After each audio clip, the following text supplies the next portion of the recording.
I'm Marilyn Jameson, 69 years old, and the first time I knew my son had truly left me behind was the day he showed up on my porch with his wife and a notary.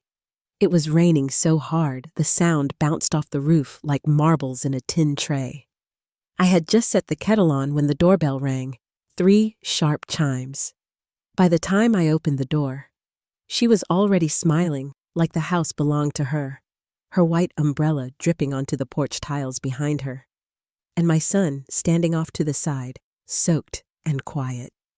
She brushed past me before I could say a word and said, "They were just there to handle some paperwork about the house. Before I go any further, let me know where you're listening from in the comments and hit that like and subscribe button if you've ever had to stand your ground when someone tried to take what was yours." I was born in a small town outside Providence, the kind of place where the sidewalks cracked in the same places year after year, and the mailman knew your dog's name. My parents were quiet people. My father fixed clocks, and my mother taught piano lessons in the living room. We didn't have much, but there was dignity in how they moved through the world. They paid every bill on time, cooked dinner from scratch, and believed that if you kept your home clean and your word cleaner, you'd be all right. I married young, raised my son, mostly alone after the accident that took my husband, and for the past 40 years I've lived in the same pale blue Victorian on Sycamore Lane. The porch swings a little now. The shutters could use a coat of paint, but every board in that house has a memory. The dent in the banister from when Michael rode a laundry basket down the stairs. The mark in the kitchen tile where I dropped a cast iron pot, the spot in the backyard where he buried a box of action figures. Because he was mad at me for making him eat Brussels sprouts when he was 10 years old, he told me he never wanted to live anywhere else, and for a long time I believed that meant he loved this house as much as I did, but people change, and love doesn't always mean loyalty. Michael got married last month to a woman named Maya. She was lovely on the surface, polished, well-spoken, always offering help with dinner. Though she never quite made it past setting the table, I tried. I really did. I told myself to welcome her in, to believe in new beginnings. I smiled through the wedding, said all the right things, even pulled her aside to tell her I was happy to see Michael with someone who made him laugh. She hugged me tight and said she hoped I'd always feel like part of their family. But less than a week later, she was on my porch with a notary and a stack of papers she'd already had printed. When I asked what exactly they were trying to do with my house, she said it was just time to get everything in order before the market shifted. The market, not the family, not my health, not even a conversation, just the market. I looked down at the papers and saw my name typed neatly above a signature. That wasn't mine, and a power of attorney form tucked in among the rest, like it belonged there. I looked at Michael. He didn't say a word, and that was the moment something shifted, not in anger, not even in grief, just in clarity. I had been standing in the same kitchen for 40 years, pouring tea for scraped knees and broken hearts, and now they were treating me like a speed bump on the road to a real estate investment. But I didn't raise my voice. I didn't cry. I simply folded the papers and pushed them back toward her. "Is this why you married him?" I asked her. Smile didn't falter, but something flickered behind it. Michael still didn't say a word. I went to the kitchen to finish boiling the water. Let them sit in that silence, because what they didn't know yet was that I had already seen it coming, and I wasn't going to be easy. Not this time. Next time they knocked on my door, they'd find a very different welcome, and I was already making sure of it.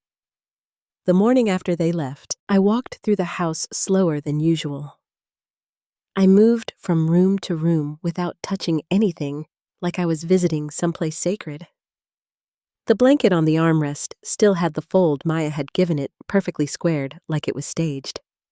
Her coffee mug from the day before sat rinsed but not washed in the sink. The scent of her perfume lingered faintly in the guest room doorway, vanilla and something sharper. I stood there for a while, hand resting on the frame, listening to nothing in particular. I hadn't slept much. Not because I was frightened, but because my mind had started building something, quietly, steadily. It didn't rattle like panic, it clicked into place like fence posts along a long road. I wasn't sure what they would try next, but I no longer had the luxury of assuming anything innocent, especially after what I overheard through the guest room door the morning after the wedding. Maya's voice had drifted into the hallway, soft but clear.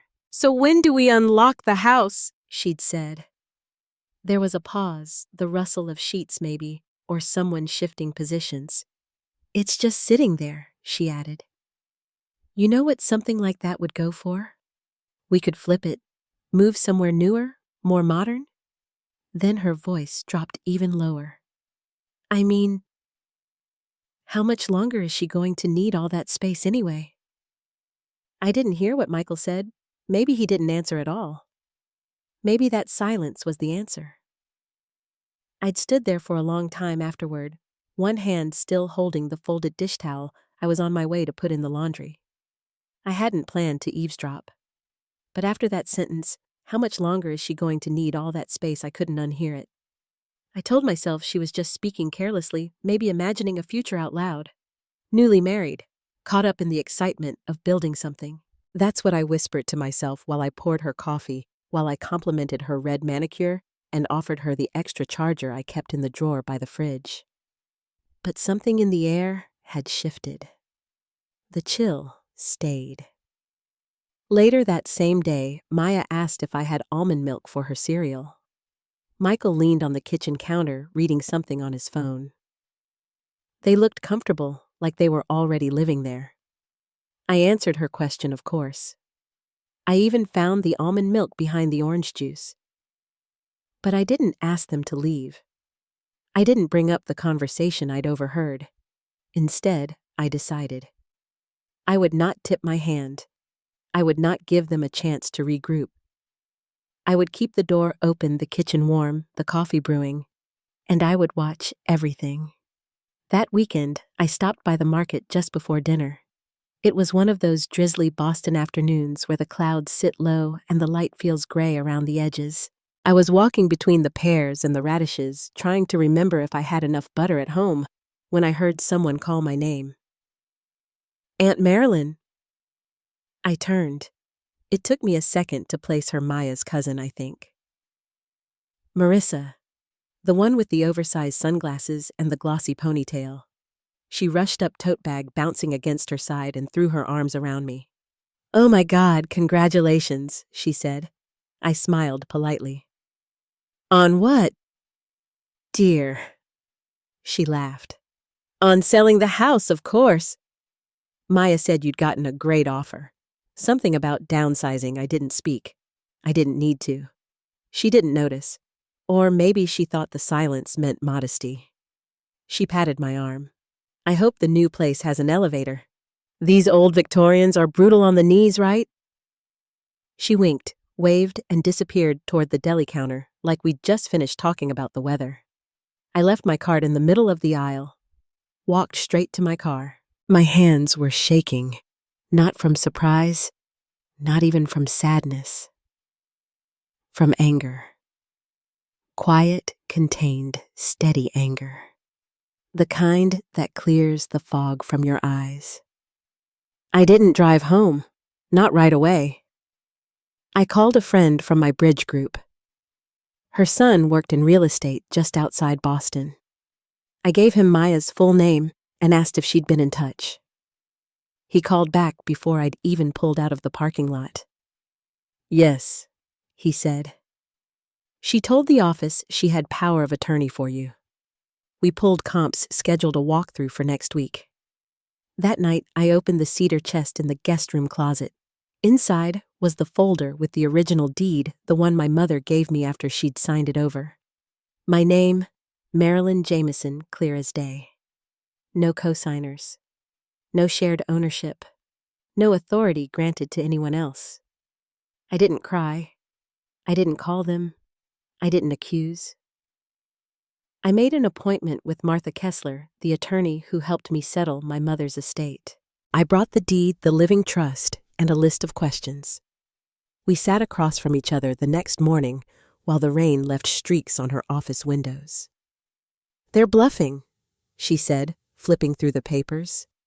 "But if they submitted anything under false power of attorney, that's fraud. We updated my will. We reviewed every title. I added a clause that no future transfer could happen without court supervision. I opened a private safe deposit box and began moving every document I could out of the house. That same afternoon, I made another call. Reuben Myers had once been the county sheriff. Now he ran a bait shop out by the lake and occasionally offered his services quietly to people who needed to know what others were up to. He wore a fishing vest and an old ball cap. But when he looked at you, it felt like he could see the whole story in your face. "I need to know what they're planning," I said. "Not guesses, not theories. I want names, calls, anything tied to that house." He nodded. "Quiet or traceable?" "Quiet," I said. "You'll hear from me in a week." When I got back to the house that evening, I walked up the steps and paused. The porch light hadn't been on for a few nights. I didn't turn it on. I just stood there, looking at the faded paint on the railing and the wind chimes my husband had hung the year before the accident. Then I went inside and changed the locks. I didn't tell them. Not yet. I just waited. And in the meantime, I made one more change. I took down the framed photo of Michael and me, the one in front of the porch swing, when he was 10 years old, and replaced it with a mirror. Let them see what they'd become when they next walked through that door. Because this time, I wouldn't be the one caught off guard. The next few weeks passed quietly, but with a new tension humming beneath everything. I started meeting with a small group of women from town every Thursday afternoon. We gathered in a sunlit living room at the community center, a place where the sound of teacups clinking and low conversations filled the air. Most of them were widows or retired professors, women who had lived through losses and small betrayals of their own. It was a quiet club, really. Nobody announced their battles out loud. We just shared notes on wills and trusts on probate battles and hard lessons learned. They called it the inheritance ambush. I thought of it more plainly slow theft. It wasn't just about money or property. It was about control, about what people believed they were entitled to. The women spoke freely about clauses they had put in their wills to keep family members at bay. "Make it so cold they catch frostbite just thinking about trying," one woman joked. But there was steel beneath the humor. Another told me about adding financial penalties if anyone tried to access assets prematurely. I started carrying a small notepad, jotting down questions and advice, asking about the language they used to keep heirs from contesting their competency, about choosing co-executors who would actually follow their wishes. These women weren't just survivors, they were warriors with pens and legal pads building arsenals out of lemon bars and bruised memories. At home, I began organizing every important paper, birth certificates, insurance policies, the deed to the house, placing copies in 3 different places, my safe deposit box, the home safe, and even a sealed envelope tucked away in my sister Donna's freezer. When I asked her about it, she laughed and said, "If anything happens, I'll pull out the fish sticks and the documents." That kind of quiet readiness became a comfort. My niece Claire came over one afternoon. She was still in nursing school, but steady and practical. We packed up some winter quilts, and I showed her the folders and where the documents were kept. I told her, "If something ever happens to me, open this." She didn't ask why. She just nodded the way my mother used to. It felt like passing a torch without words, and I kept listening. More than that, I kept watching. Reuben, the retired sheriff turned private investigator, was delivering what he promised. A week after our first conversation, he called with news Maya had made a call from a cafe, but her Bluetooth hadn't been disconnected properly. He'd recorded everything. I remember sitting in the living room with the blinds-drawn tea in my hand, listening to Maya's voice on the recording. It was different, no honeycoating here, just raw plans and scheming. "We'll flip that house the second she signs," she said, laughing. "Matthew's already looking at listings. Told him not to wait." There was a pause, then another voice, muffled and uncertain. Maya replied with confidence, "She won't fight us. She's too nice. Being quiet makes her easy." I listened to it twice, not out of bitterness, but because I needed to hear the truth. I saved the file on 3 different drives and tucked copies into every safe place I had. It wasn't just evidence, it was the moment the game changed. Maya didn't see me as family. She saw me as an obstacle. That day I sat down with my attorney, Margaret. She didn't flinch when I played the recording for her. We drafted a cease and desist letter that afternoon, formal and precise, addressed not only to Maya, but also to the real estate agent who had been fielding her calls. Margaret warned me, "This is a warning. If they ignore it, we move to court injunction and possible damages." I told her I wanted the local newspaper tipped off anonymously, something about elder housing pressure subtle enough to stir attention without naming names. Margaret smiled thinly. "You're not just fighting back," she said. "You're writing the ending." That night, I left the porch light off. Let them knock in the dark. Let them wonder what I knew. When Maya and Matthew returned a few days later, they brought the same notary and the same smug confidence. But this time, I didn't open the door right away. I waited until the sheriff's deputy I'd requested showed up quietly behind me. Maya tried to push past with her usual charm, but the deputy handed her a court order, banning her from any further legal or financial actions regarding the house. The notary packed up without a word, and Matthew's face shifted, no longer angry, but frightened. They left without a fight. But the next knock on the door came not with a group, but with Matthew alone. His eyes were red, his voice shaky, as he asked Mom, "What is all this?" "What does this prove?" I held up the revised will, the notarized copy, with his name erased, and his wife's gone too. "You don't inherit this house. You don't inherit anything," I told him quietly. "You inherit what you earned. And what you earned is absence." He didn't argue. He didn't ask for forgiveness. He just left. I closed the door behind him and locked it more than once. The house was quiet again, but it wasn't the same. Not because of who was gone, because of who had finally stood their ground. After Matthew left, I sat by the window with the living room lamp turned low and watched the night take hold outside.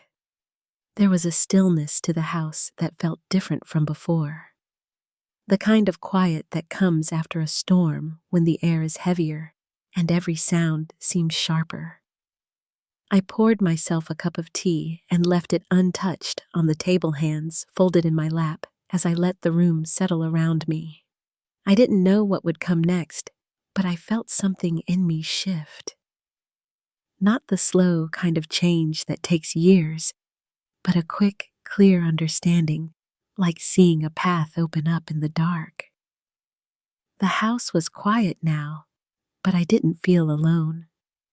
I could hear the soft tick of the wall clock, the hum of the refrigerator, the rain against the back window. My mother's voice seemed to echo in my mind the way she always said, "A woman who controls her home controls her peace." I got up and pulled out my old journal from the desk drawer. It was the same one I'd used years ago to track family birthdays and grocery lists. Now I opened to a clean page and started a new record. I wrote down the date, the details of every conversation, every document, every threat and promise. I wrote what I'd heard on Maya's recording, what I'd seen in my son's eyes. It became a kind of map, a trail of everything that had brought me here. The next morning, I called Margaret, my attorney, and scheduled another meeting. She greeted me at her office with a nod and a small, knowing smile. We went over the documents again. She made a copy of my journal entries and tucked them into the file. "This is your voice," she said, sliding the folder across the desk. "They won't be able to erase it." I nodded and left the office with my bag a little heavier, but my steps a little lighter. Back at home, I started changing small things. I updated my passwords and checked my credit reports. I moved the valuables out of the house and into the safe deposit box. I even labeled the folders for Claire just in case.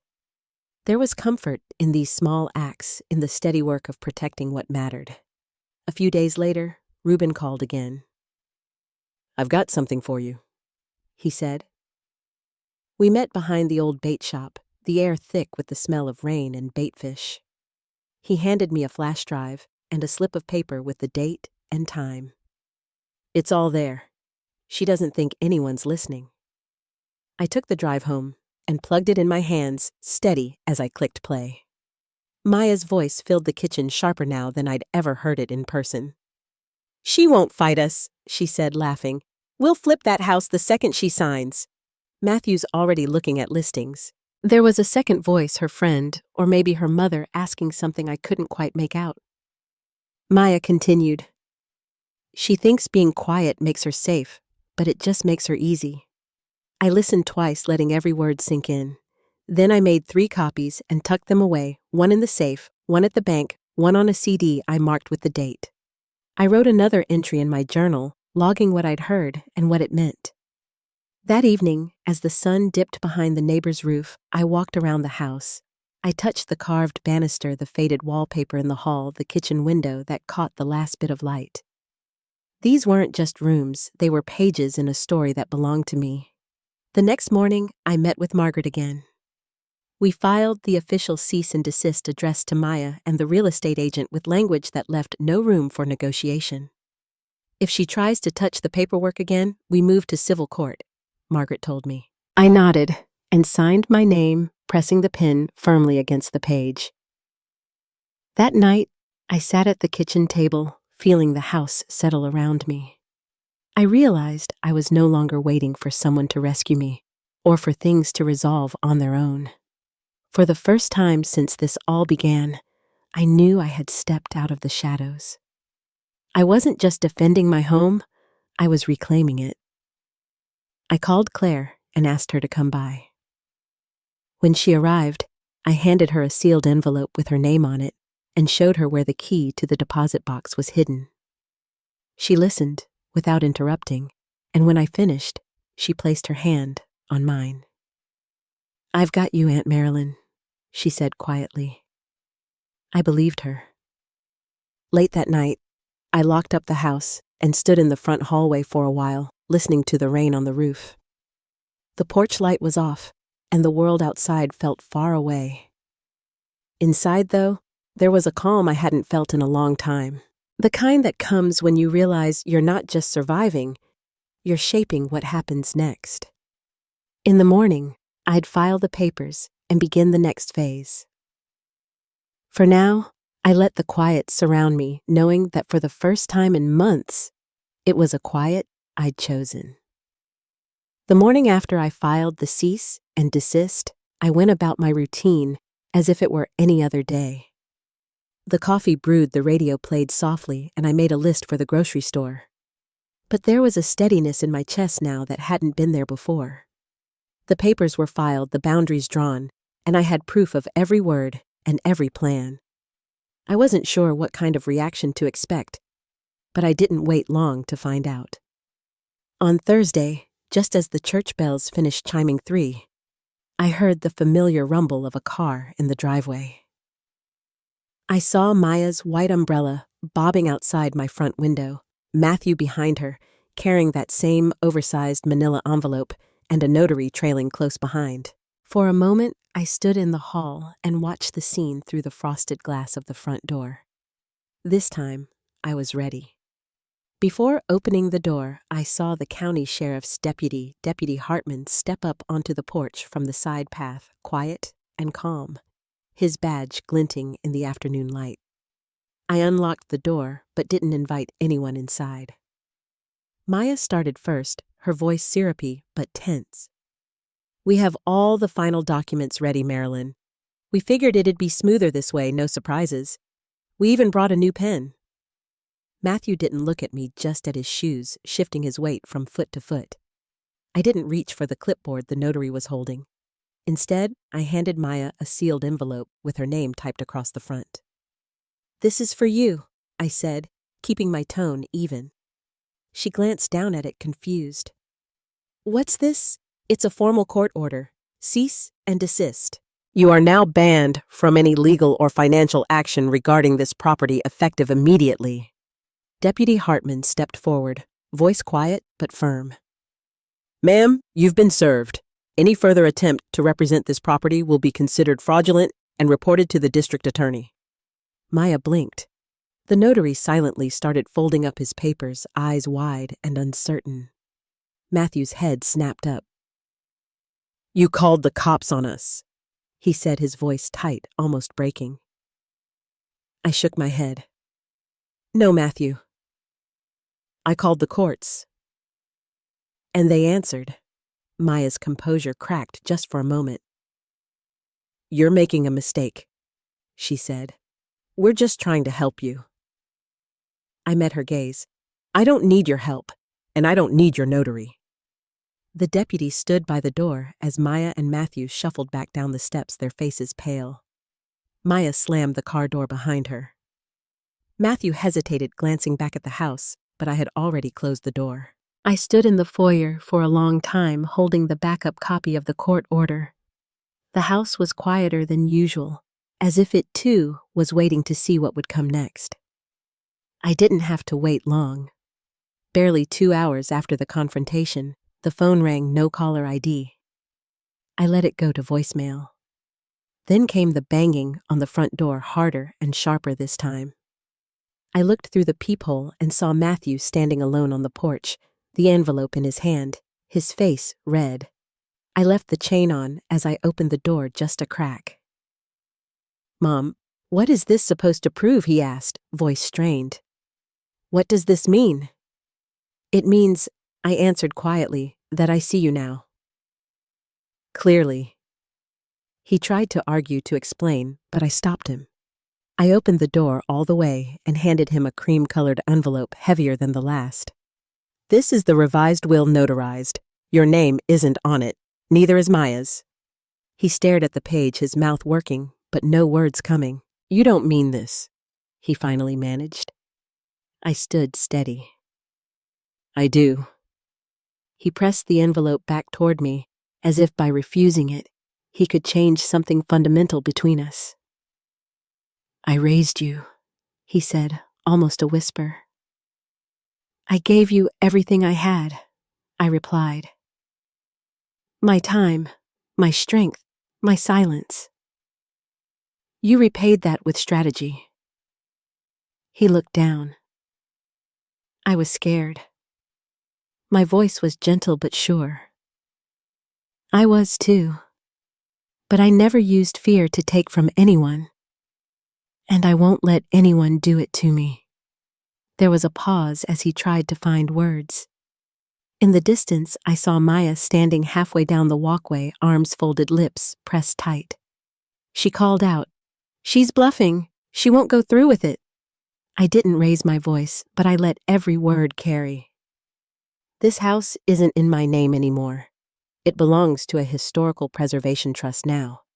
No sales, no inheritance, no access ever." Matthew's face changed, stunned, almost hollow. "You gave it away?" "No," I said. "I saved it." He stepped off the porch and walked to the car. I watched them drive away.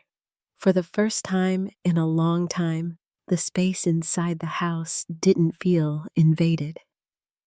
That evening, as the sun slipped behind the maple trees, I sat at the kitchen table and let myself breathe. I didn't know what they would do next, but I knew what I wouldn't do. I wouldn't give up what I'd built just to keep the peace. I got up, locked the doors, and turned off the porch light. Then I went upstairs and stood in the hallway outside my old bedroom, listening to the hush that settled over everything. For a moment, I remembered Michael as a little boy running down that hall in his pajamas, laughing. I held on to that memory, not out of longing, but out of respect for all the years that brought me to this moment. Tomorrow might bring another test, but tonight the house was truly mine again. And for the first time, I didn't feel afraid of whatever came next. The day after I watched them drive away, I woke to a stillness I hadn't felt in months. No new calls, no footsteps on the porch. The light in the kitchen felt gentler, almost as if the house itself was letting out a breath. I made coffee and sat at the table with my notebook reading over everything I'd documented. The court order was filed. The cease and desist had been served. The will was updated and locked away, and the deed sat safely in a deposit box. Every step had been deliberate, every detail checked and checked again.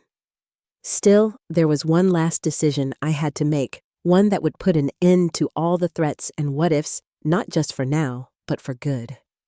Late that afternoon, I called Margaret at her office and told her what I wanted. She listened in her steady, lawyerly way, asked a few questions, then said, "If you're sure Marilyn will finalize the paperwork this week." I was sure. I didn't need to explain. She understood. The next day, I called my niece Claire and asked her to stop by after work. She came in with her backpack over one shoulder, a loaf of bread under her arm, and a smile that reminded me so much of my sister. We sat in the kitchen while the late sun slanted through the window. I pushed an envelope across the table, my letter, the revised trust, the instructions for the house, and for what would come after. "If anything ever happens," I told her, "open this and call Margaret.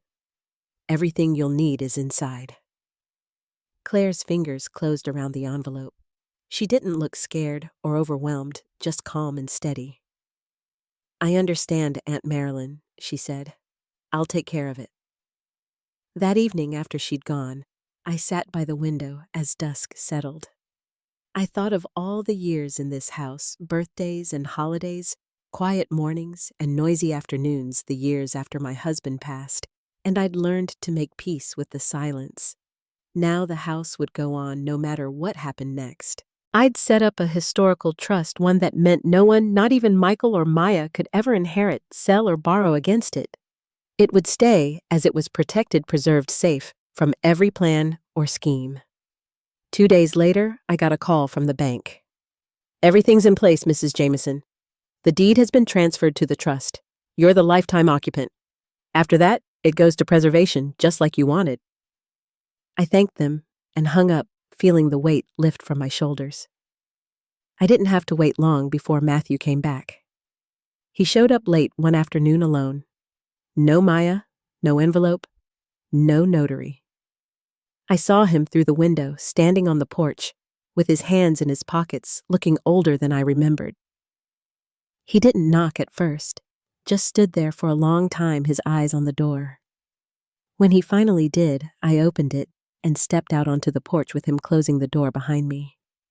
He looked tired, his eyes rimmed red, his voice low. "She's gone," he said, voice almost a whisper. "Packed up her things, went to her sister's. She said I blew it, that you were supposed to be the easy part." He shook his head, staring down at his shoes. "I didn't know she was going to push that far. I thought it would be easier, cleaner. We'd help you move, get you set up somewhere nice." "I was scared, Mom. Scared of what life would look like if things didn't work out." His shoulders slumped, and I could see the little boy he'd once been, the one who used to run through these rooms without a care. I listened. I didn't interrupt. When he finished, I met his eyes. "And you thought I'd just hand it over after everything?" He shook his head, finally looking up at me. "No, I thought you wouldn't fight. I thought you'd just give in, and I could keep the peace." For a long moment, there was nothing but the sound of a robin calling from the neighbor's maple. I took a breath and spoke quietly. "You only miss me now that I said no." That's not the kind of love this house was built on, Matthew. And it's not the kind of love that will ever keep it standing. He swallowed the lines around his mouth, deepening. "I'm sorry," he whispered. "I know it doesn't change anything. I just needed to say it." I nodded. You only get one mother, Matthew. I hope someday you remember what that really means. He nodded once, then stepped off the porch and walked to his car. I stood there and watched until he was gone. The house behind me was quiet and solid, and for the first time, untouchable. I turned the key in the lock and let the silence close in, not heavy, but peaceful.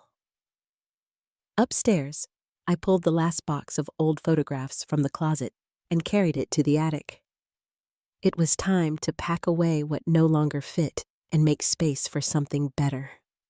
Tomorrow, there would be new decisions to make, but tonight, I was certain of the legacy I would leave. The house would not be a prize to fight over. It would be a promise that I kept on my terms and no one else's. The days after Matthew's visit were quieter than I expected. No more calls, no texts, or unexpected knocks on the door.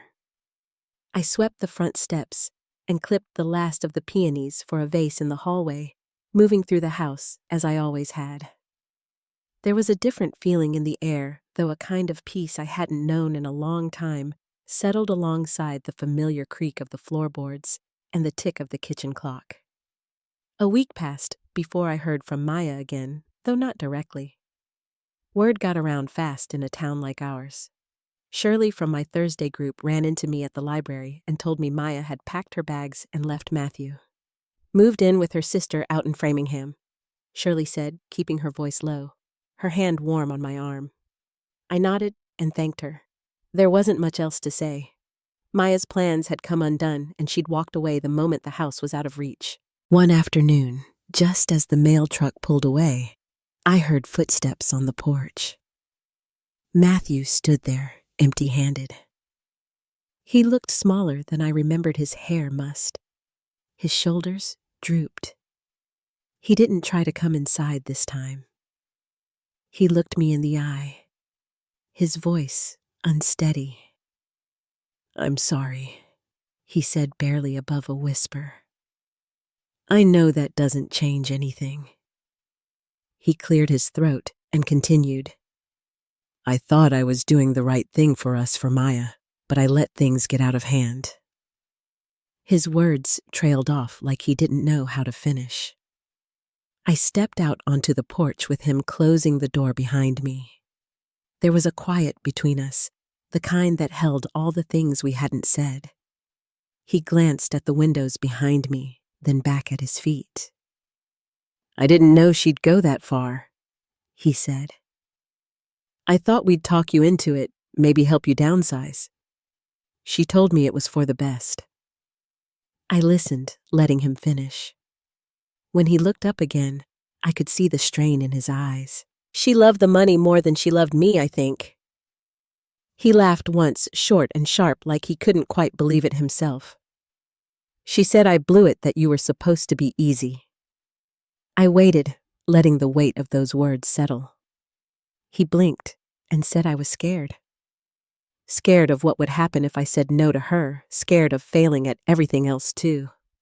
I put a hand on the porch rail and watched a breeze move through the hydrangeas. "You can't build a life on fear, Matthew. And you can't build a future by tearing down the people who made you who you are." He nodded, rubbing his hands together as if they were cold. "I know. I don't expect you to forgive me. I just wanted you to know. I see it now." We stood in silence watching the street. Eventually, he straightened his shoulders and stepped down off the porch. "Take care of yourself, Mom." I nodded and watched him walk away, the back of his jacket fading down the driveway. He didn't ask to come back inside. He didn't ask about the house. That night, I made myself a simple dinner, tidied up the kitchen, and sat in the living room with the windows open. I heard the sound of children playing somewhere down the block, the low hum of a lawnmower, the distant call of a train. Everything felt still, but not empty. A few days later, Margaret called to let me know the last of the paperwork had cleared. The house was locked into the trust, the will finalized, every record double-checked. "They can't touch it, Marilyn," she said. It's yours as long as you want it, and after that, it'll be protected." There was relief in her words, but more than that, there was closure. I spent the next morning gathering the extra keys, the old family photos, and the odds and ends I'd tucked away for safekeeping. I labeled boxes for Claire and left instructions in the safe, just as I'd promised. I dusted the mantel, polished the old brass doorknobs, and opened all the windows to let in the breeze. In the afternoon, Claire stopped by to check in. She brought fresh bread and a carton of strawberries. We sat in the kitchen sharing stories over tea. She asked about her mother, about old recipes, about the way the garden used to look in summer. I handed her the envelope with the final documents and saw the gratitude in her smile. "You did the right thing, Aunt Marilyn," she said softly. "This house always felt like a safe place." The sun set slow and golden behind the rooftops. I walked through each room before bed, running my hand along the woodwork, listening to the creak and groan of a house that had seen every season of my life. I stood at the foot of the stairs, thinking of all the years, all the effort, all the love and hard choices that had filled this home. For the first time in years, I locked the doors without a single doubt, knowing I had set things right. The past wasn't perfect, and forgiveness wasn't guaranteed, but I had protected what mattered most. Tomorrow, I'd wake up to a home that was finally my own again. And I was ready to greet the quiet, the light, and whatever peace came next.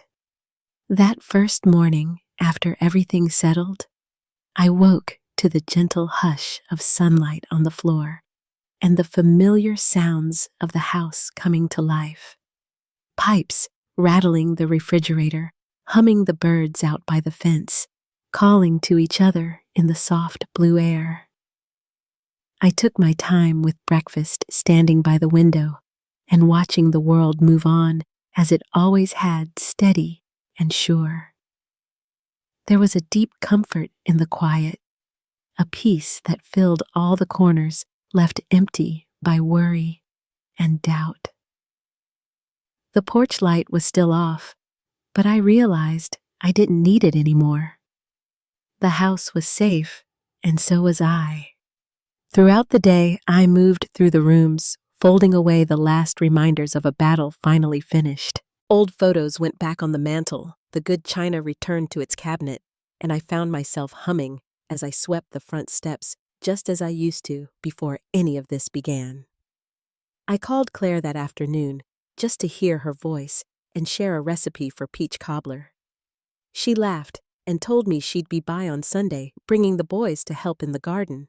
There was no need for words about the past. The worst of it was behind us, and what remained was only what we chose to keep.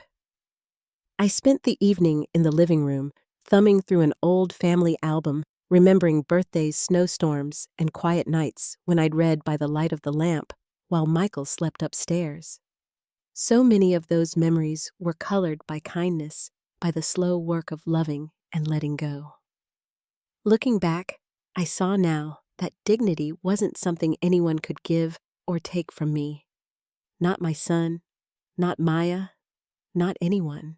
It was something I built day by day in the way I protected what mattered, stood my ground, and refused to let someone else decide my worth.